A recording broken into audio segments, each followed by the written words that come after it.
displacement reaction we will deal with displacement reaction.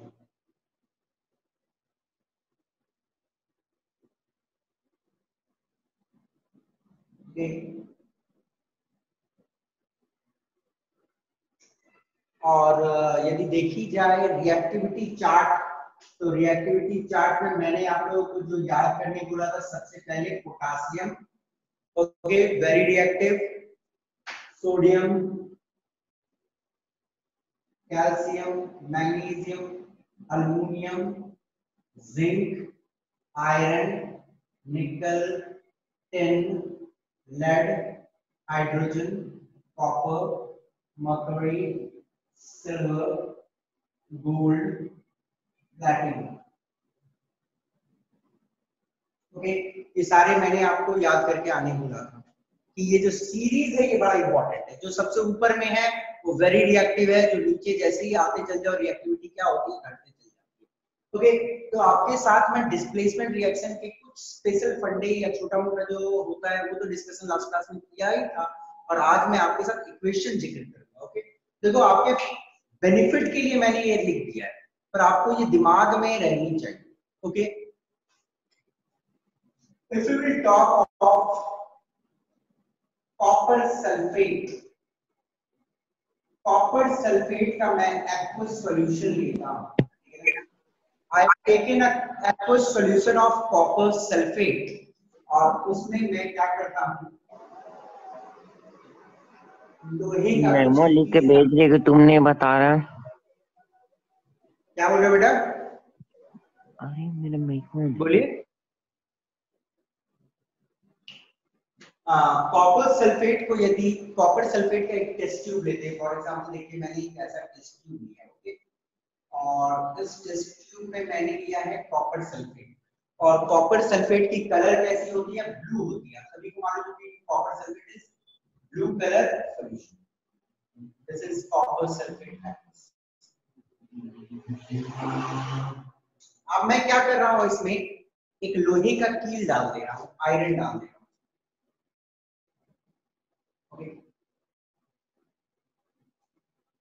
अब आपको मुझे बताना है कि आयरन और कॉपर में रिएक्टिविटी सीरीज में ऊपर कौन है? आयरन ऊपर है कि कॉपर ऊपर है? आयरन। कौन ऊपर है? आयरन। आयरन ऊपर है। यस, आयरन ऊपर है। तो एक पल के लिए मैं क्या समझ सकता हूं कि कॉपर के पास कोई अच्छी चीज प्रेजेंट है, ठीक है ना? कॉपर एक मेटल है, आयरन एक मेटल है। कॉपर के पास कोई अच्छी चीज प्रेजेंट है, that is this negative radical. ये वाला नेगेटिव रेडिकल है कॉपर के पास, ठीक है ना? जब मैं आयरन डाल रहा हूं इसके साथ में, तो आयरन क्या है? ज्यादा रिएक्टिव है। तो मैंने एक बड़ा पहलवान मान लो और एक छोटा पहलवान के पास कोई चीज है, तो बड़ा पहलवान जब छोटे पहलवान से लड़ाई करेगा तो उसके अच्छे चीज को तो छीन ही लेगा। तो कहानी वही होती है यहाँ पे, iron is more reactive compare to copper. तो आयरन इसको निकाल देगा, बन जाएगी FeSO4 aqueous plus copper. Copper deposit हो जाएगा एज अ सॉलिड बैठ जाएगा। अ वेरी कॉमन इक्वेशन है, ये आपको अच्छे से समझना है। ये स्टार्टिंग में ब्लू कलर की सॉल्यूशन रहती है, ठीक है ना? अब जब लोहे का कील इसमें डालता हूं तो आस्ते आस्ते आप क्या गौर करोगे कि ये जो इसका कलर है, इसकी कलर आप ग्रीन होते चली जाएगी। कैसी हो जाएगी? Green letter. मतलब लेटर मतलब क्या बोल लो? After reaction. रिएक्शन के बाद ये वाला कलर कैसा हो जाएगा? ग्रीन कलर का हो जाएगा। ओके, ये जो सॉल्यूशन है ग्रीन कलर की हो जाएगी। क्यों? क्योंकि फेरस सल्फेट का जो कलर होता है इट्स ग्रीन। और कॉपर के ऊपर में कुछ लाल लाल कलर का चीज, सॉरी, आयरन के ऊपर में कुछ रेड रेड कलर की चीज डिपॉजिट हो जाएगी। तो आयरन के ऊपर में क्या डिपॉजिट होती है? कॉपर वहां पे डिपॉजिट हो जाता है। कुछ कॉपर आपको यहाँ पे भी पड़ा हुआ है। ओके, तो ये एक बड़ा ही इंपॉर्टेंट रिएक्शन है बेटा। 1 minute. This one is a very important reaction जहां पे आयरन सल्फेट को निकाल दिया, FeSO4 बन गई और ये हो गया कॉपर। ओके, अलग। और एग्जाम में क्वेश्चन किस लेवल में सेट होगी? जो क्वेश्चन सेट होगा एग्जाम में, ओके, जो क्वेश्चन सेट वो थोड़ा सा टेक्निकली मैं बंद कर रहा था कोई चीज को, तो आपको इधर ध्यान। एग्जाम में क्वेश्चन आएगी कि आप ब्लू कलर सॉल्यूशन, एक ब्लू कलर का सॉल्यूशन है कॉपर का और उसमें आयरन डाल दी जाती है, तो प्रोडक्ट जो बनता है वो लाइट ग्रीन कलर की होती है और एक ब्राउन कलर का सॉलिड बैठ जाता है नीचे। आइडेंटिफाई देम, आराम से आइडेंटिफाई कर सकते हो। Okay, very simple reaction. और यदि यही रिएक्शन मैं बेटा करता हूं उल्टा, सपोज करो, मान लो मैं इसमें ले लिया आयरन सल्फेट, मैं इसमें FeSO4 ले लिया, वो लाइट ग्रीन होती है, और इसमें यदि मैं एक कॉपर का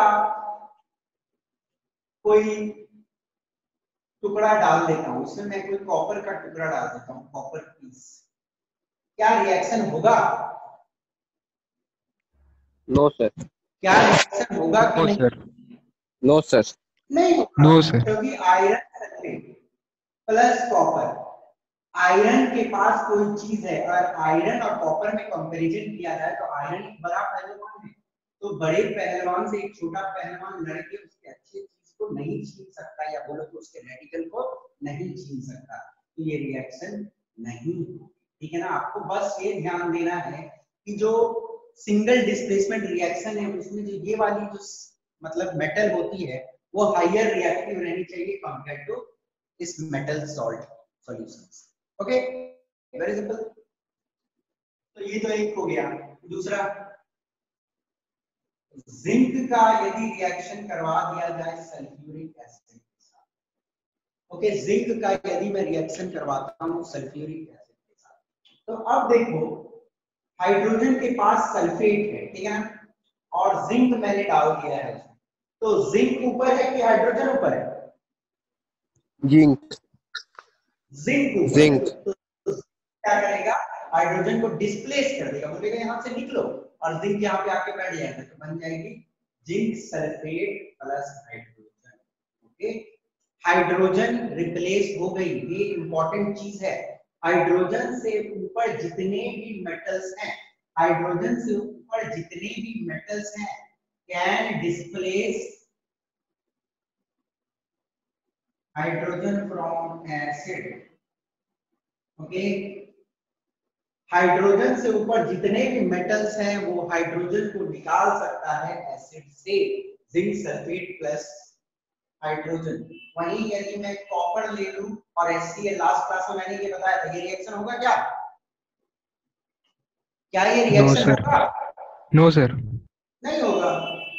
क्यों? क्योंकि हाइड्रोजन के पास कोई चीज है नेगेटिव वाली, तो कॉपर नहीं छीन सकता क्योंकि कॉपर इज बिलो।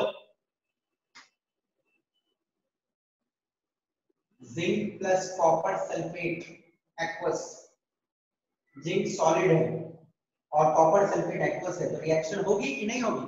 होगी। होगी। Reaction zinc sulphate aqueous plus copper. आपको गौर क्या करना है, देखो सॉल्यूशन पहले ब्लू रहती है और बाद में सॉल्यूशन यहाँ पे कलरलेस हो जाता है। ओके, सॉल्यूशन कैसी हो जाएगी? कलरलेस हो जाएगी। सिमिलरली मैग्नीशियम का कॉपर सल्फेट के साथ रिएक्शन करवाया जाए तो ये ब्लू कलर की होती है and you will get MgSO4 जो कलरलेस रहेगा, और साथ में आपको कॉपर मिलेगा जिसमें कलरलेस। अब आपको इंपॉर्टेंट चीज जो ध्यान देनी है, ये देखो कलर, ब्लू कलर स्टार्टिंग में रहता है, बाद में ग्रीन कलर बनता है। इसलिए यहाँ पे ये तो हाइड्रोजन गैस के बबल्स निकलते हैं, blue colour colourless, blue colour colourless. Okay, one more important reaction जो आपको देखना है दैट इज कॉपर को, या कॉपर को मैं क्या करता हूँ सिल्वर नाइट्रेट में डालता हूँ, ठीक है? क्या रिएक्शन होगा? Yes sir. होगा सर। ऊपर है और सिल्वर नीचे है, तो कॉपर इसके अच्छे चीज को निकाल सकता, बोले तो नेगेटिव रेडिकल ये वाला नेगेटिव पार्ट है ना, प्लस माइनस, इसके माइनस वाले पार्ट को ये छीन सकता है, तो ये बन जाएगी CuNO3 whole twice plus Ag, और this one is the aqueous solution, और इसकी कलर होती है ब्लू, ओके, और ये वाला होता है कलरलेस। दिस इज आल्सो एक इंपॉर्टेंट रिएक्शन जो आपको दिमाग में रखनी है। Copper plus silver nitrate, copper nitrate plus silver, okay, और कॉपर नाइट्रेट की कलर होती है blue colour, okay, important reaction जो आपको दिमाग में रखना है, ओके। एनी प्रॉब्लम इस स्क्रीन में तो आप मुझसे जल्दी पूछ लो, कोई भी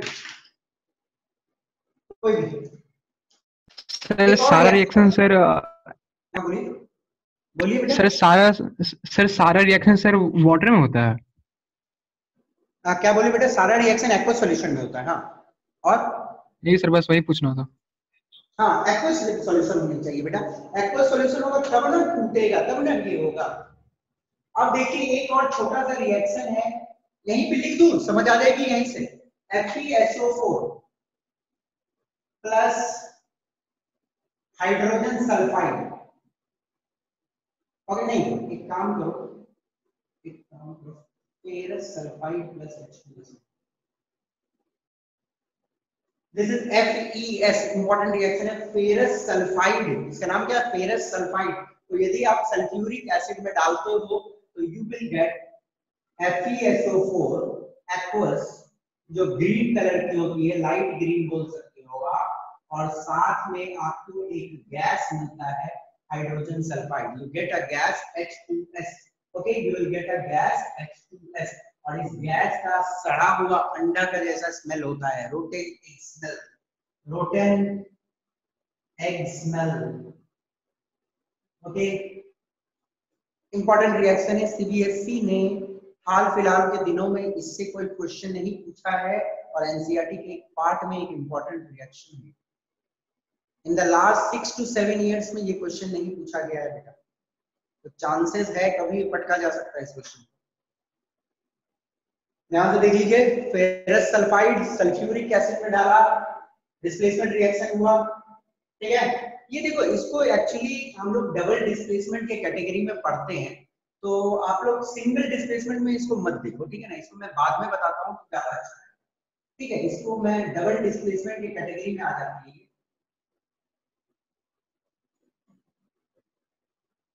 ये मैं बाद में पढ़ाता हूँ आप लोगों को, क्योंकि ये डबल डिस्प्लेसमेंट की कैटेगरी में आता है, तो वहां पे पढ़ाऊंगा आप लोग, ओके। तो सिंगल डिस्प्लेसमेंट में कोई दिक्कत अभी तक आप लोगों को? Any problem? नो, चलिए।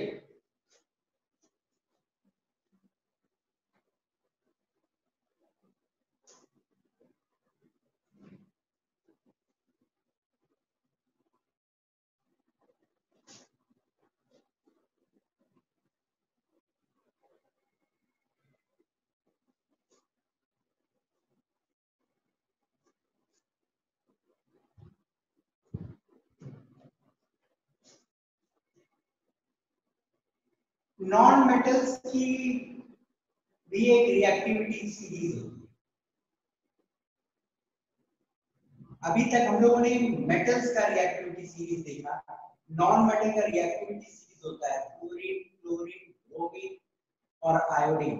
Fluorine is the most reactive non metal, okay, बहुत रिएक्टिव नॉन मेटल है फ्लोरीन, फिर क्लोरीन थोड़ा कम है, ब्रोमीन और कम है, आयोडीन सबसे कम है, ओके। तो रिएक्शन यदि हम लोग देखें,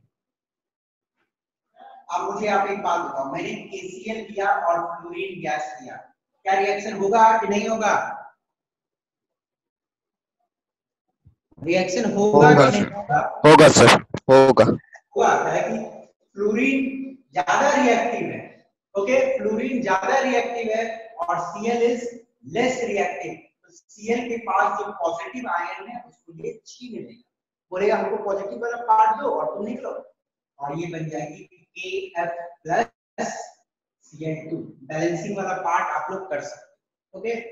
similarly KBr plus Cl2 reaction होगा कि नहीं होगा? होगा सर। होगा होगा क्योंकि सी देखो के बी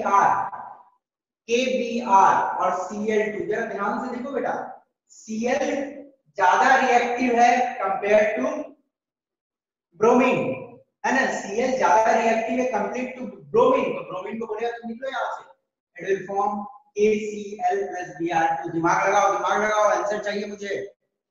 ओके,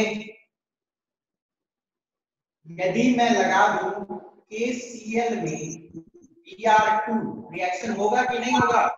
नो सर। होगा सर। ठीक होगा, क्योंकि Cl जो है ज्यादा रिएक्टिव है, उसके पास एक पॉजिटिव पार्ट है, अब ब्रोमीन लेस रिएक्टिव है, तो ब्रोमीन इसको तो हटा नहीं ना पाएगा, ये हट भी नहीं जाएगा यहां से, तो reaction will be no reaction. Okay, तो आपसे एक क्वेश्चन है कि इनमें से कौन सा नॉन मेटल इन तीनों के सॉल्यूशन से डिस्प्लेसमेंट रिएक्शन कर सकता है? Sir F. F, हाँ, KCl, KBr, KI, तीनों के जगह में यदि फ्लोरीन लगा दो तो रिएक्शन फॉरवर्ड जाएगा, है ना। KCl F2 लगाओ, रिएक्शन होगा KF + Cl2, KF + Br2, KF + I2, reaction forward जाएगी। फ्लोरीन सबसे निकालने का कैपेसिटी रखता है। ओके, अब मुझे एक बात बताओ, मैं आपको KF दे दिया, KF से कोई रिप्लेस कर सकता है क्या? क्लोरीन, ब्रोमीन या आयोडीन, रिएक्शन होगी? नो सर। नहीं होगी, क्योंकि फ्लोरीन फ्लोराइड आयन जो होता है सबसे ताकतवर है, उसके पास K+ है, ये कहां से छीन पाएगा? इसे पॉसिबल ही नहीं। ओके, ये इंपॉर्टेंट थी। एक्सोथर्मिक रिएक्शन के बारे में आपको एक इंपॉर्टेंट चीज दिमाग में रखना है, decomposition reactions are dash reaction, exo endo. Endothermic reaction. Yes, decomposition reaction are endothermic reaction, और उसी प्रकार displacement reaction are exothermic reaction. जितने भी डिस्प्लेसमेंट रिएक्शन होते हैं सब एक्सोथर्मिक रिएक्शन होती है। इंपॉर्टेंट पॉइंट, जितने भी डिस्प्लेसमेंट रिएक्शन होते हैं सब एक्सोथर्मिक रिएक्शन होते हैं। ओके, जैसे कॉपर सल्फेट और आयरन का जो रिएक्शन आप करोगे बेटा, तो फेरस सल्फेट + कॉपर मिलेगा। जिस कंटेनर में आप एक्सपेरिमेंट करोगे वो थोड़ा हॉट हो जाएगा, ठीक है ना। कॉपर सल्फेट और आयरन का एक्सपेरिमेंट है, फेरस सल्फेट + कॉपर बनती है, कंटेनर थोड़ी सी गर्म हो जाएगी। क्यों गर्म हो जाएगी? क्योंकि हीट निकलेगा। It's exothermic reaction. दुनिया में जितने भी रिएक्शन होते हैं डिस्प्लेसमेंट एक्सोथर्मिक होते हैं। Questions are not asked till date, ऐसा क्वेश्चन नहीं पूछा गया है कि exothermic reaction sorry displacement reaction is endothermic या एक्सोथर्मिक।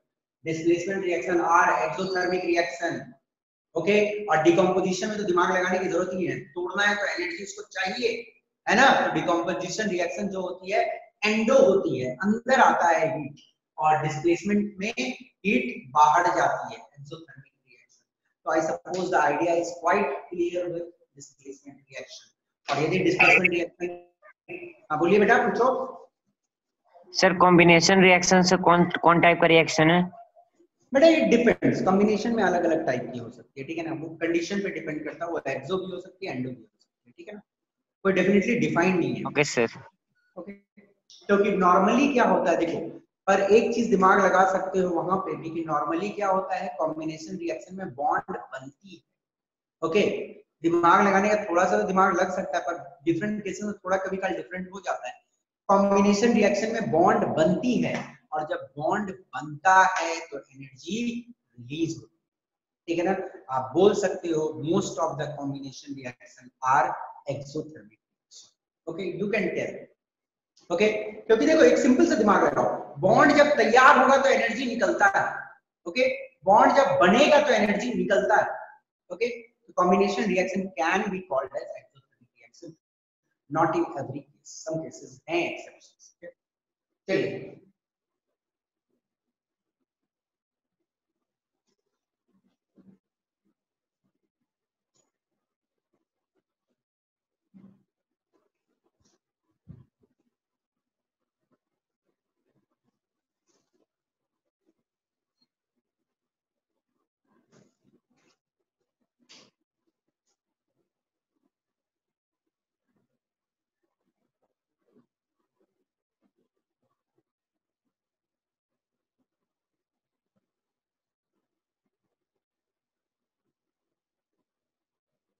अच्छा, सिंगल डिस्प्लेसमेंट रिएक्शन का मैंने डेफिनेशन आपको नहीं दिया है, लास्ट क्लास में दिया था, ठीक है ना? तो ये मत सोचना कि सर ने डेफिनेशन नहीं दिया, तो क्लास में आपको डेफिनेशन मिली है कि नहीं मिली है? सिंगल डिस्प्लेसमेंट का डेफिनेशन मिला है कि नहीं मिला है आपको? Yes sir. मिला है, ओके। डबल डिकम्पोजिशन रिएक्शन या इसको बेटा डबल डिस्प्लेसमेंट रिएक्शन भी बोला जाता है, okay. It is double decomposition या डबल डिस्प्लेसमेंट रिएक्शन, दोनों चीज बोल सकते हैं इसको, okay. Sometimes it is also called as double displacement या डबल डिकम्पोजिशन, ओके। तो ये रिएक्शन क्या होता है देखो, a reaction in which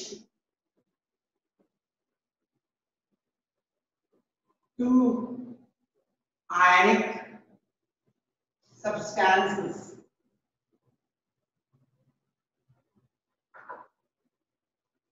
ionic substances समझते हो ना, जिसमें आयंस होंगे, पॉजिटिव और नेगेटिव आयंस होंगे।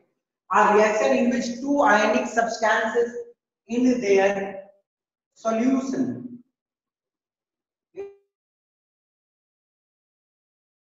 ओके, दोनों आयनिक सब्सटेंस लेंगे, दोनों का हम लोग सॉल्यूशन लेंगे, ठीक है ना?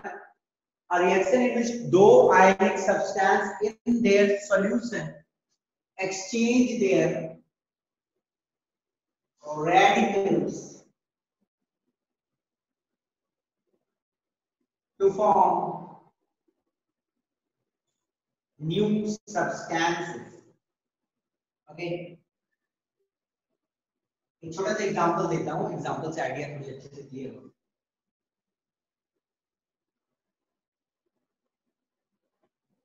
बेरियम क्लोराइड आयनिक है कि कोवेलेंट है?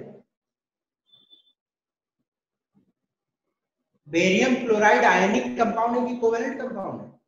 आयनिक आयोनिक।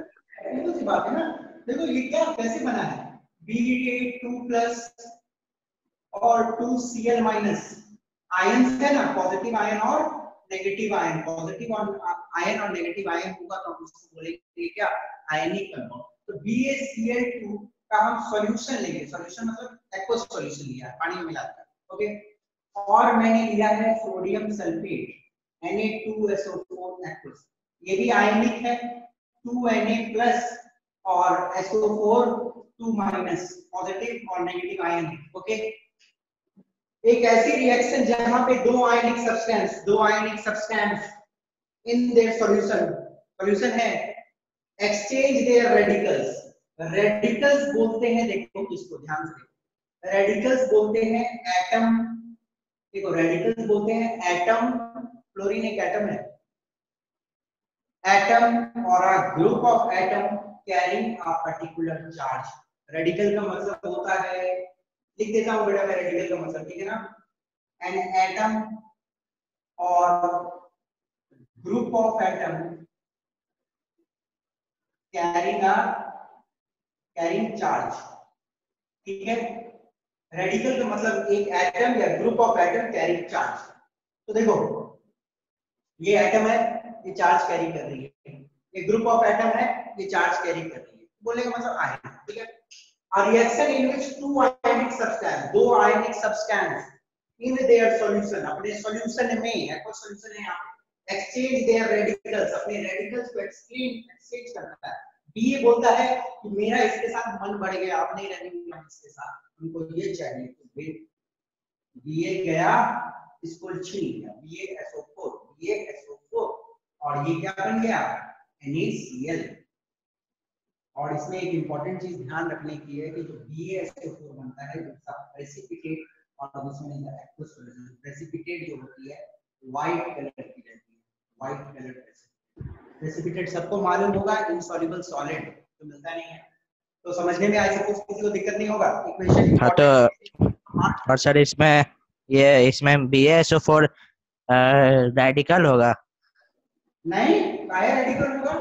हाँ तो आप वहाँ पे दिए हुए हैं ना, चेंज देयर रेडिकल।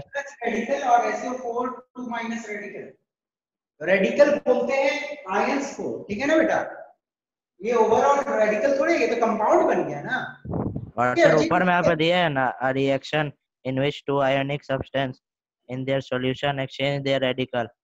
समझा रहा हूँ देखो, एक ऐसी रिएक्शन जिसमें दो आयनिक कंपाउंड, ये एक आयनिक कंपाउंड है, ये भी एक आयनिक कंपाउंड है, ठीक है ना, इन देयर सॉल्यूशन है, ठीक है, एक्सचेंज देयर रेडिकल्स, अपने रेडिकल्स को एक्सचेंज करता है। तो यहाँ पे बेरियम का रेडिकल क्या है, क्लोराइड है, इसको वो नहीं रखेगा, एक्सचेंज करेगा किसके साथ, सोडियम के रेडिकल के साथ।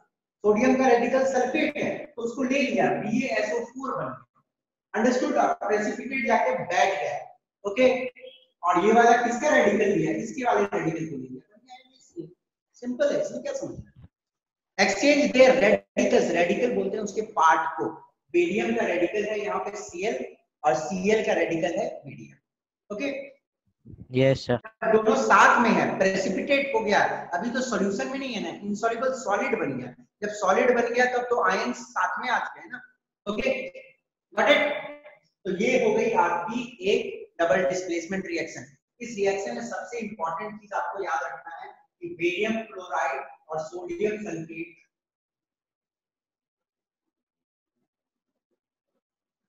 आपस में रिएक्ट करता है और प्रोडक्ट जो बनता है बेरियम सल्फेट, वो एक व्हाइट प्रेसिपिटेट है या एनिस और साथ में NaCl, ठीक है, इंपॉर्टेंट रिएक्शन आपके सिलेबस में। दूसरा सिल्वर नाइट्रेट, चलो अभिजीत आपके सामने क्वेश्चन, नाइट्रेट का रेडिकल कौन सा है यहाँ पे, Ag नहीं सर, NO3, नाइट्रेट रेडिकल क्या है यहाँ पे, NO3 NO3 माइनस, हाँ, ठीक है ना, NO3 माइनस, और इसमें पॉजिटिव रेडिकल कौन सा है, Ag silver, Ag2 Ag plus और नेगेटिव रेडिकल है NO3 माइनस, ठीक है ना। तो दोनों अभी एक्वस सॉल्यूशन में, तो एक्वस सॉल्यूशन में तो बढ़ जाता है ना, डिवाइड, और ये वाला कलरलेस कैसा होता है, कलरलेस, और मैं इसको डाल दिया NaCl के साथ, तो इसमें कौन कौन से रेडिकल हैं, Na प्लस और Cl माइनस, ओके, दो आयनिक कंपाउंड है एक्वस सॉल्यूशन में, ओके।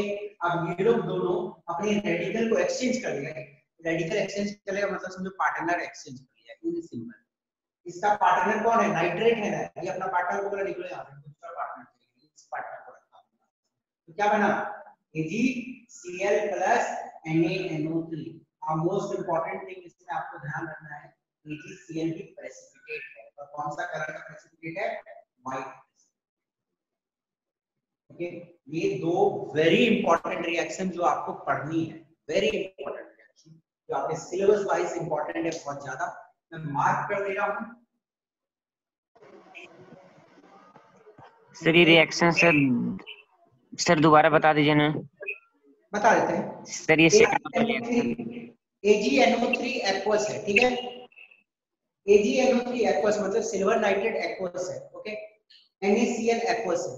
अब मैंने क्या बोला, डबल डिकम्पोजिशन या डबल डिस्प्लेसमेंट रिएक्शन में क्या होता है, दो आयनिक कंपाउंड अपनी एक्वस स्टेट में अपने पार्टनर को बदल देगा, ओके, रेडिकल मतलब पार्टनर को बदल देगा। तो Ag का पार्टनर कौन है, बोलो बेटा जिसने क्वेश्चन पूछा, Ag का पार्टनर कौन है, NO3। अब इसको अपना पार्टनर से मन भर गया, अब इसको कौन सा पार्टनर चाहिए, Cl बना AgCl, Na को भी बोला Cl, तो अब चल गया, अब हम करें तो क्या करें, दूसरा तो है जो NaO3,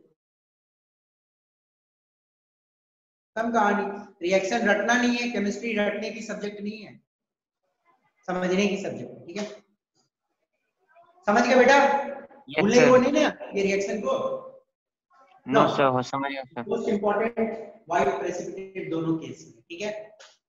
चलिए अब मैं आगे बढ़ता हूं, मैं आगे ले चलता हूं चीजों को, बिटा दूं, कुछ पूछना है, एनीबॉडी कुछ पूछना है किसी को, नो सर, नहीं, चलो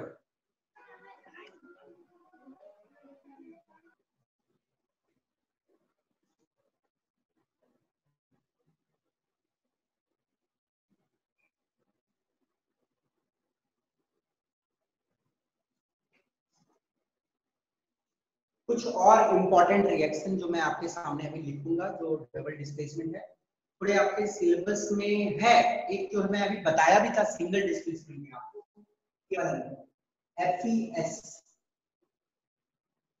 ferrous sulphide ferrous sulphide plus sulphuric acid, the reaction will be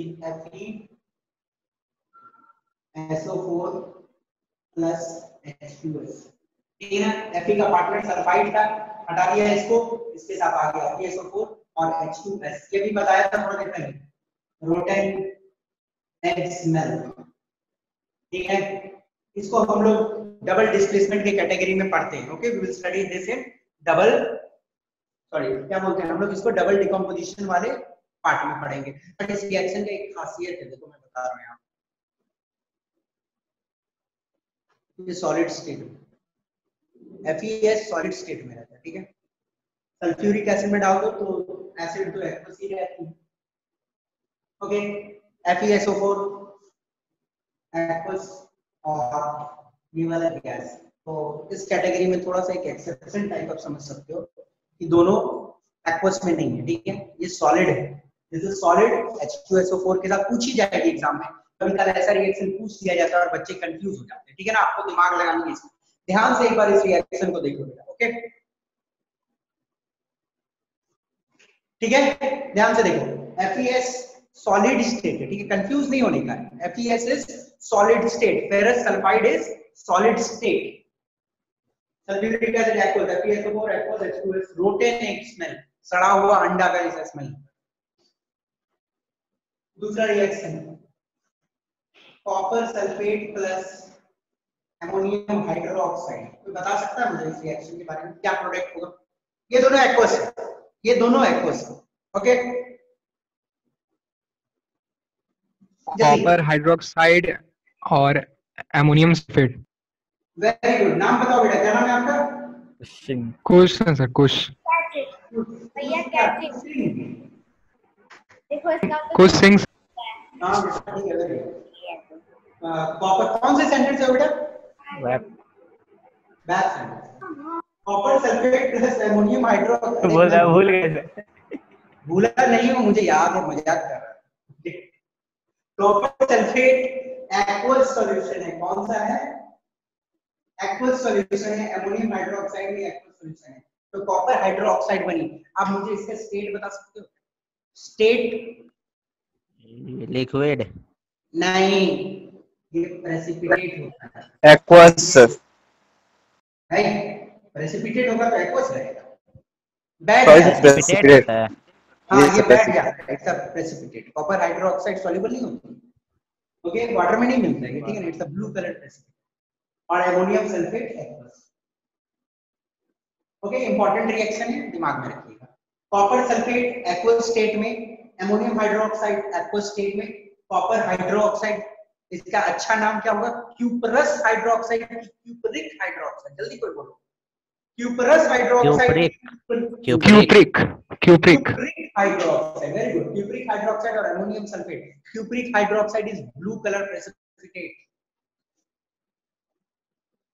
this is the, मैं क्या करता हूं, एल्युमिनियम सल्फेट को लेता हूं, ओके, और NH4OH, या एल्युमिनियम क्लोराइड लेता हूं। एल्युमिनियम क्लोराइड क्या होगा प्रोडक्ट? जल्दी बताओ, जल्दी प्रोडक्ट बताओ। Ammonium chloride plus aluminium hydroxide, ammonium chloride. Yes yes, product होगी एल्युमिनियम, ये एक्वस होगा बेटा, ये भी एक्वस, ठीक है, और बन जाएगी आपको क्या प्रोडक्ट बनेगी? Aluminium hydroxide plus ammonium chloride. हाँ, और ये वाला प्रेसिपिटेट है, बैठ जाता है, और this one will be aqueous. Aluminium hydroxide is dirty white, ठीक है ना, ये डर्टी व्हाइट प्रेसिपिटेट होती है। तो एक बार इस रिएक्शन को देख लो, थोड़ी इंपॉर्टेंट है, ठीक है ना। ओके, किसी को कोई दिक्कत? अमोनियम क्लोराइड पानी में मिल जाती है। एक और रिएक्शन देख लो, कॉपर सल्फेट प्लस H2S, ये वाला गैस, ठीक है, कॉपर सल्फेट एक्वस है, H2S इज गैस। ओके, क्या प्रोडक्ट होगा, जल्दी गेस करो। Cuprous copper sulfide. Sulphide sulphuric acid.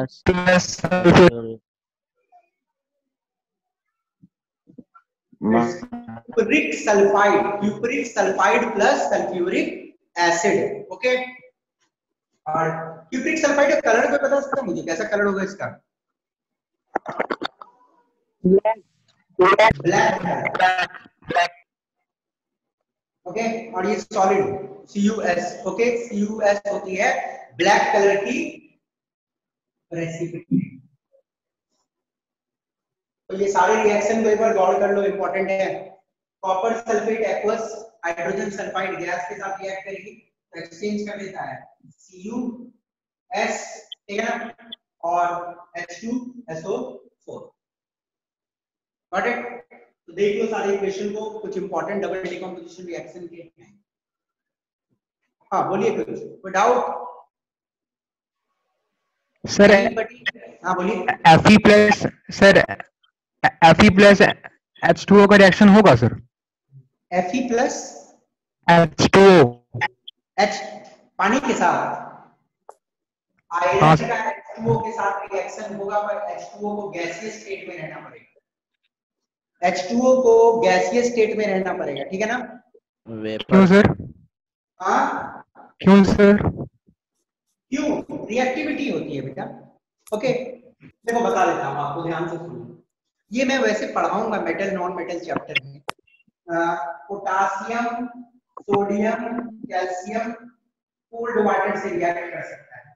Potassium, sodium और कैल्शियम कोल्ड वाटर से रिएक्ट कर सकता है क्योंकि रिएक्टिविटी सीरीज में ये ऊपर है। मैग्नीशियम मतलब बॉइलिंग वाटर से रिएक्ट करता है, मैग्नीशियम बॉइलिंग वाटर से रिएक्ट करेगा। अल्युमिनियम, जिंक, आयरन ये सब स्टीम के साथ रिएक्ट करते हैं। ये मैं पढ़ाऊंगा बेटा, मेटल नॉन मेटल चैप्टर में आएगी ये चीज। और क्यों रिएक्ट करती है, देखो रिएक्टिविटी सीरीज है, रिएक्टिविटी सीरीज में ये नीचे आते जा रहा है ना, तो जैसे ही नीचे आ जा रहा है तो नई रिएक्शन हो रही है इसके ठंडे पानी से, इसे क्या चाहिए, स्टीम चाहिए। Okay, it will form Fe3O4 plus H2। पढ़ेंगे हम लोग in metals and non metals. Okay, got it? आगे बढ़ते हैं, चलो।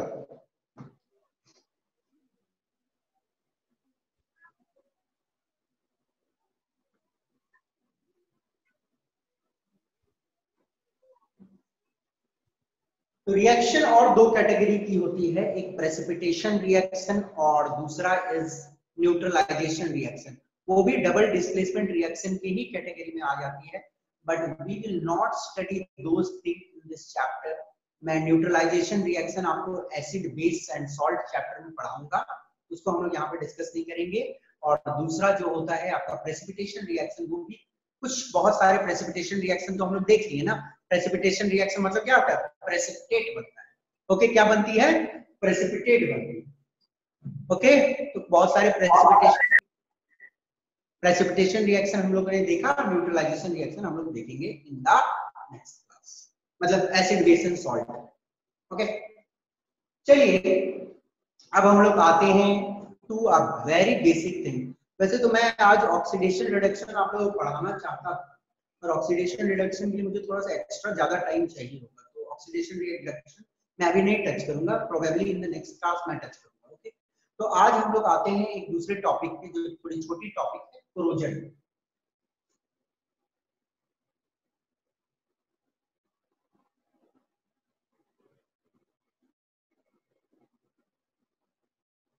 और नेक्स्ट क्लास में नीचे में लिखिए ना थोड़ा सा। क्या बोल रहे हो बेटा?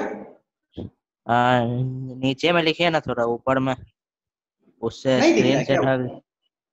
नहीं सर, आप स्क्रीन को बार बार मत छुओ, नहीं ढकेगा। आप जानते हो स्क्रीन को बार बार छूते हो इसलिए ढकता है, स्क्रीन को टच मत करो, ठीक है? क्लियर हो जाएगा। हाँ ठीक। ठीक है ना, बार बार टच मत करो स्क्रीन पे। एक्चुअली क्या होता है, बार बार टच करते हो, आंसर देते हो ना, तो वो आ जाती है ऊपर से, और दिक्कत होती है ना बेटा। स्क्रीनशॉट मार लो ना, फट से दबा के स्क्रीनशॉट मार लो। कोरोजन, वैसे वीडियोस तो अपलोड हो ही रहे हैं ऐप पे। कोरोजन पढ़ाऊंगा। हाँ, क्या बोल रहा था, अभी भूला गया कि नेक्स्ट क्लास में जो मैं टॉपिक पढ़ाऊंगा ऑक्सीडेशन रिडक्शन, ठीक है ना। वो एक बहुत ही इंपॉर्टेंट टॉपिक है। कोई भी बच्चा 2 मिनट भी क्लास लेट नहीं ज्वाइन करेगा। 5 बजे का मतलब है कि 5 बजे नेक्स्ट क्लास में सब अवेलेबल होंगे, क्योंकि आज मैंने देखा है, आज मैं पर्सनली व्यू कर रहा था सबको, कौन कौन बच्चे लेट ज्वाइन कर रहे हैं, ठीक है ना। आज बहुत बच्चे 5 minute 7 minute 8 minute late join किए। और यदि नेक्स्ट क्लास में ऑक्सीडेशन रिडक्शन में जहां पे पढ़ाऊंगा वहां पे 5 मिनट यदि आप लेट कर दोगे तो आपको कुछ नहीं समझ आएगी, मैं पहले बोल देता हूँ। तो नेक्स्ट क्लास जो नेक्स्ट थर्सडे को होगी, आप लोगों को ऑन टाइम 5 बजे आ जाना है, ठीक है, क्योंकि वेरी इंपॉर्टेंट टॉपिक है और उसको थोड़ा सा मैं नेक्स्ट लेवल में पढ़ाने वाला हूँ। थोड़ा लेवल उसका हाई करके पढ़ाऊंगा, क्योंकि ऑक्सीडेशन रिडक्शन को समझने के लिए थोड़ा लेवल हाई ही करना जरूरी है। लो लेवल में समझोगे तो कॉन्सेप्ट बिगड़ जाती है। ओके, तो please there is a request, next class में 5 बजे सब एंटर कर जाएंगे। कोरोजन देखते हैं, the slow eating up of metals in presence of atmospheric gases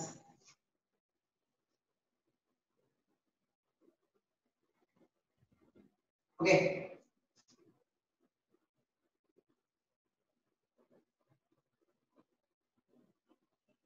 देखिए ये कोरोजन की डेफिनेशन है आपके लिए। मेटल्स को यदि आप ओपन एयर में रख देते हो या ओपन इन्वायरमेंट में रख देते हो तो एटमॉस्फेरिक गैसेस के इंपैक्ट में वो आके आस्ते आस्ते बर्बाद होते चला जाता है। ओके, लोहा जैसे है, लोहा को यदि आपने बाहर में रख दिया है तो एटमॉस्फेरिक गैसेस के कांटेक्ट में आने के बाद वो आस्ते आस्ते लोहा बर्बाद होते चला जाता है। ओके, लोहा नहीं, बहुत सारे मेटल्स, हर प्रकार के मेटल बर्बाद होते हैं, कुछ नहीं होते हैं, दैट इज अनदर थिंग। पर अक्सर मेटल एटमॉस्फेरिक गैसेस के कांटेक्ट में आने से बर्बाद होते चला जाता है और उस प्रोसेस को हम कहते हैं कोरोजन। कोरोजन का डेफिनेशन क्लियर है? द स्लो ईटिंग मतलब आस्ते आस्ते जो मेटल खुद को आ जाता है in presence of atmospheric gases. Okay, अब चलो आपके सामने कुछ इंपॉर्टेंट बेसिक क्वेश्चंस जो पूछे जाते हैं जिससे और आपके अंडरस्टैंडिंग के लिए भी जरूरत जो चीज है। कॉपर का बर्तन आप लोग देखे होंगे, हमारे घर में कॉपर का बर्तन होता है, तो कॉपर के बर्तन में आप देखोगे कि हरे हरे कलर का चीज लग जाता है रखते रखते, तो वो हरा कलर का चीज होता क्या है? देखो बता, कॉपर क्या है? मॉइस्चर, H2O गैसियस इसलिए लिखा हूं moisture, carbon dioxide gaseous, oxygen gaseous की कांटेक्ट में आने से कॉपर का बर्तन, कॉपर को हिंदी में क्या बोलते हैं? तांबा। कॉपर को हिंदी में क्या बोलते हैं, बताएगा? तांबा। तांबा। Very good. तांबा। पीतल को इंग्लिश में क्या बोलते हैं? Brass. Bronze. Brass. Brass. Brass बोलते हैं। ब्रास में क्या क्या चीज मिला हुआ रहता है? Bronze plus copper copper plus zinc. Copper plus zinc. Copper और जिंक मिला रहता है, ठीक है। कॉपर वाटर के प्रेजेंस में, कार्बन डाइऑक्साइड प्रेजेंस में और ऑक्सीजन के प्रेजेंस में forms copper hydroxide dot copper carbonate. Okay, copper water gaseous, carbon dioxide gaseous, oxygen gaseous के प्रेजेंस में बनेगा copper hydroxide dot copper carbonate. We call this as basic copper carbonate. इसका नाम है basic copper carbonate. Basic copper carbonate क्योंकि hydroxide है, base और साथ में कार्बोनेट है, so we call it as basic copper carbonate. इसकी नेचर बेसिक होती है। ओके, और जूनियर क्लासेस में आप लोगों ने पढ़ा था एसिड और बेस का रिएक्शन कर दोगे तो सॉल्ट और वाटर बन जाता है। ओके, वैसे इन डेप्थ लोग स्टैंडर्ड 10th में पढ़ने वाले। तो आपका जो कॉपर का बर्तन रहता है वो आस्ते आस्ते उस पे एक ग्रीन कलर की कोटिंग आती है और ग्रीन कलर का कोटिंग इसी का रहता है बेसिक कॉपर कार्बोनेट का। और आस्ते आस्ते कॉपर का बर्तन इससे बनने से बर्बाद होता है, काहे कि एक लेयर निकलता है और वो आस्ते आस्ते झड़ते चल जाएगा, आपका कॉपर का बर्तन बर्बाद होता है। तो कभी कभी इसको निकालना भी दिक्कत होता है, आराम से निकलता भी नहीं, एकदम चिपका हुआ रहता है और मेटल को बर्बाद करते जाता है आस्ते आस्ते। इसको निकालना क्या है तरीका, ये बेसिक है ना, ये बेसिक है। यदि आप इसमें वॉश विथ लेमन और टैमरिंड, लेमन तो सबको मालूम होगा नींबू को बोलते हैं, और टैमरिंड बोलते हैं लहसुन को बोलते हैं ना। हल्दी सर, हल्दी इमली को बोलते हैं। हल्दी, इमली को बोलते हैं, लहसुन को नहीं बोलते, ठीक है। और लहसुन को क्या बोलते हैं इंग्लिश में? गार्लिक। गार्लिक बोलते हैं, ठीक। तो हम लोग क्या करेंगे, ये जो बेसिक कॉपर कार्बोनेट बनता है बेटा, उसको आप नींबू लगा दो वहां पे, ठीक है, नींबू या टेमरिंड लगा दो। देखो लेमन और टेमरिंड में एसिड्स होते हैं, ठीक है ना। लेमन में होती है सिट्रिक एसिड और टेमरिंड में होती है टार्टरिक एसिड, ठीक है ना। इमली में टार्टरिक एसिड होता है। तो एसिड जब बेसिक चीज से रिएक्ट करेगा तो सॉल्ट और वाटर बन जाता है, तो वो आराम से निकल जाता है। तो नींबू लगा दोगे ना कॉपर के बर्तन में, या इमली लगा दोगे और फिर साफ करोगे तो आराम से जो ये लेयर बन जाता है बेसिक कॉपर कार्बोनेट, वो निकल जाएगा और आपका बर्तन में वापस से चमक आ सकता है, ठीक है ना। और ये एक और इम्पोर्टेंट थिंग कि लस्टर को खराब करता है, कोरोजन जो होता है मेटल को तो बर्बाद करता ही करता है, और साथ में लस्टर को भी ले जाता है। लस्टर समझते हो ना, चमक को बर्बाद कर देता है। तो ये तो कहानी हो गई कॉपर की बर्तन। एग्जाम में क्वेश्चन पूछी जाती है, व्हाई इट इज एडवाइज्ड, क्यों एडवाइस किया जाता है कि कॉपर के बर्तन पे जब कोरोजन हो जाता है तो उसको लेमन या टेमरिंड से वॉश करना चाहिए, क्योंकि लेमन और tamarind contains acid that reacts with basic copper carbonate and is washed away as salt and water बनके wash हो जाता है। Okay, important thing. दूसरा,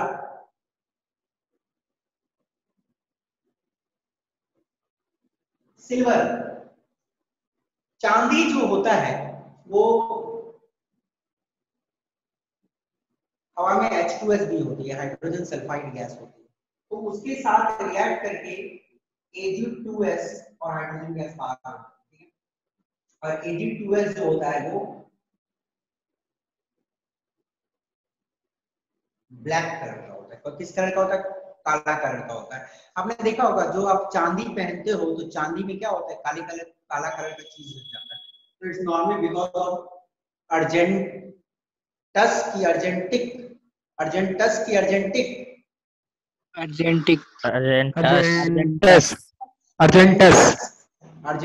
है बेटा, अर्जेंटस सल्फाइड काले कलर की। ओके, H2S एयर में होता है सर?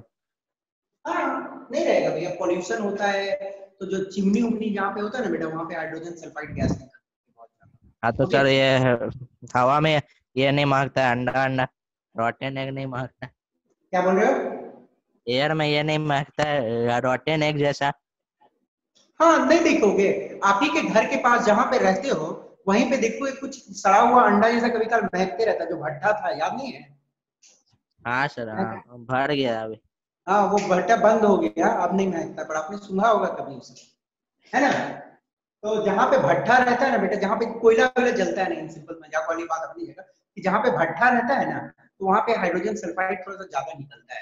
ओके, तो वो आपके चांदी को बर्बाद कर सकता है। ओके बेटा, ठीक है। तो ये हो गई आपकी चांदी बर्बाद नहीं हुई, ब्लैक कलर की हो गई, फिर आपको उसको साफ करते हैं। दूसरा, the most important,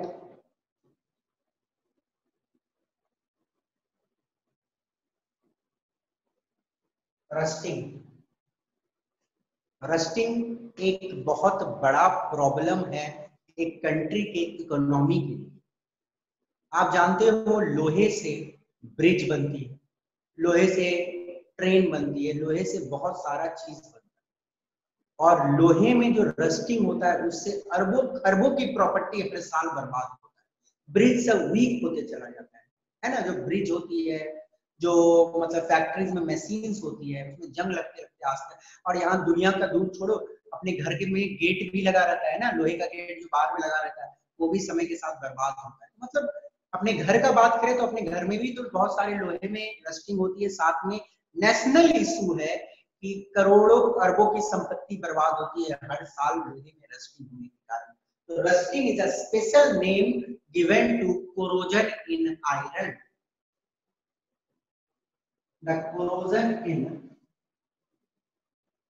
iron is referred as rusting.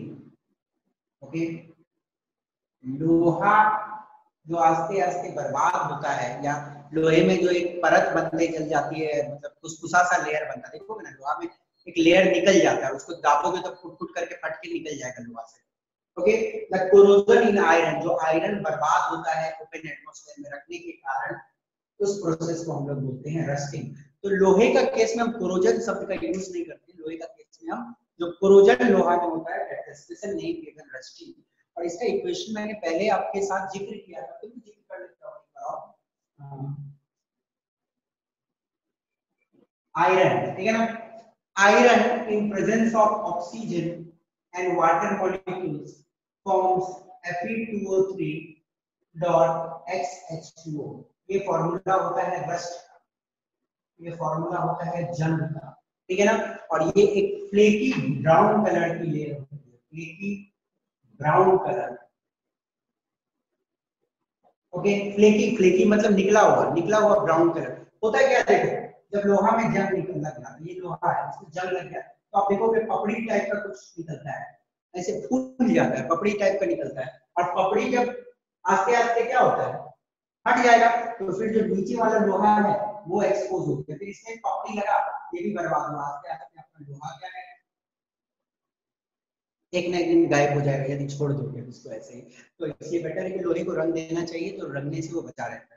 Okay, तो Fe plus O2 plus H2O gives Fe2O3 dot XH2O। पूछा जाता है रस्ट का फॉर्मूला, रस्ट का ये फॉर्मूला है Fe2O3 dot XH2O। Okay, X इसलिए क्योंकि exact number of water molecules very करती है with condition, can not calculate very easily, होती है कैलकुलेशन बट उतनी आसानी से नहीं, तो आपको दिमाग नहीं लगाना उसमें। Fe2O3 dot XH2O लोहे का जंग का फॉर्मूला, जंग का फ्लेकी ब्राउन कलर। ओके, तो लोहा तो बर्बाद हो गया और it's very huge economic issue. Okay, तो दिस वर सम मेटल में बर्बादी और इसका प्रिवेंशन भी हमें देखना है। चलिए देखते हैं जल्दी जल्दी।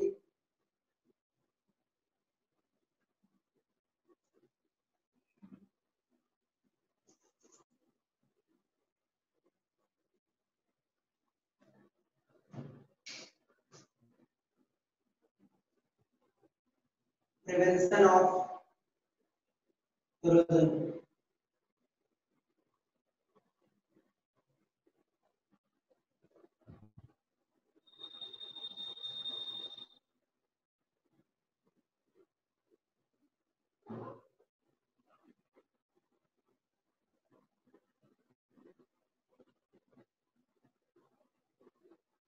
ऑयलिंग या ग्रीसिंग, देखो आपने गौर किया होगा कि वैसलीन हम लोग अपने होठों पे लगाते हैं, जब क्या नाम है ठंडा के समय में होठ पे हम लोग वैसलीन लगाते हैं। वैसलीन क्या करता है, एयर के सप्लाई को कट करता है, हमारे होठ तक एयर को नहीं पहुंचने देता है। जब एयर नहीं पहुंचता है होठ तक तो फर्दर हमारा होठ नहीं फटता है। तो यदि आप मेटल का सरफेस, दिस इज मेटल का सरफेस और एयर के बीच में कांटेक्ट को, इसमें जो कांटेक्ट कर रहा है, इस कांटेक्ट को आप ये कांटेक्ट ना होने दो तो आपका मेटल क्या है, बचा है। तो आप एक काम कर सकते हो, इसके ऊपर में तेल लगा सकते हो, तो तेल लगाने से एयर अंदर नहीं जा पाता है।